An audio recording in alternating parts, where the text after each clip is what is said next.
9 اکتوبر 1906 میں مصر کے ضلع اسیوط کے موشا نامی گاؤں میں قطب خاندان کے ہاں ایک بچے کی پیدائش ہوئی۔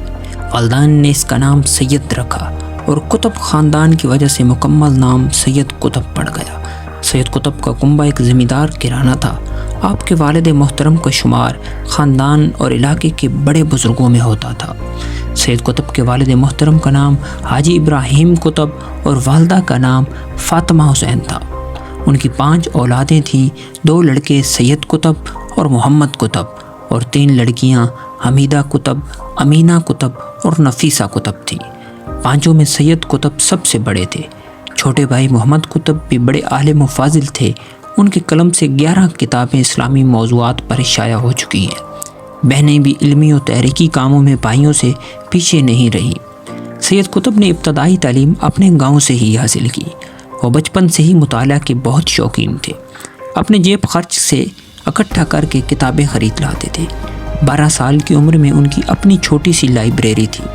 سید قطب کی والدہ محترمہ کو قرآن مجید سے بڑا عشق تھا۔ ان کی خواہش تھی کہ بچے قرآن پاک کے حافظ ہوں۔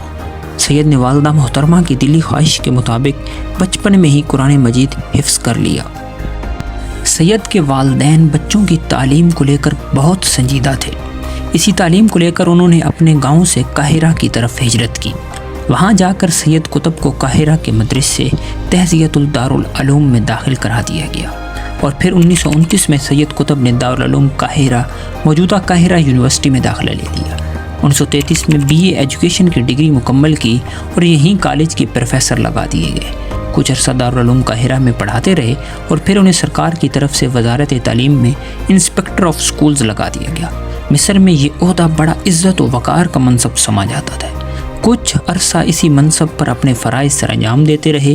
سرکار نے ان کی بہترین کارکردگی کی وجہ سے انہیں جدید تعلیم و تربیت کے لیے امریکہ بھیجنے کا فیصلہ کیا۔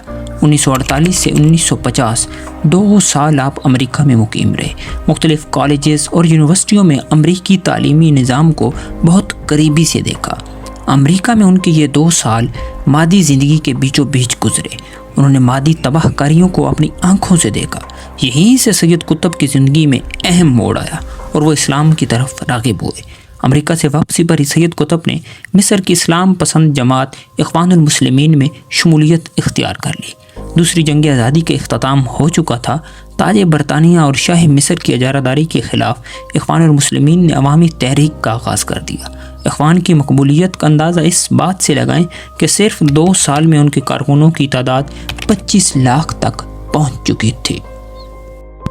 سید قطب کو ابتدائی طور پر اخوان المسلمین کے ہفتہ وار رسالہ کا ایڈیٹر مقرر کیا گیا، پھر جماعت کے مرکزی ذمہ دار برائے نشر و اشاعت بنے اور پھر جلد ہی وہ جماعت کے اہم رہنماؤں میں شامل ہو گئے۔ 1949 میں جماعت کے سربراہ و امیر استاد حسن البنا کو شہید کر دیا گیا تھا اور جماعت کو خلاف قانون قرار دے دیا گیا تھا۔ ان کی سرگرمیوں کو مکمل طور پر بین کر دیا گیا تھا۔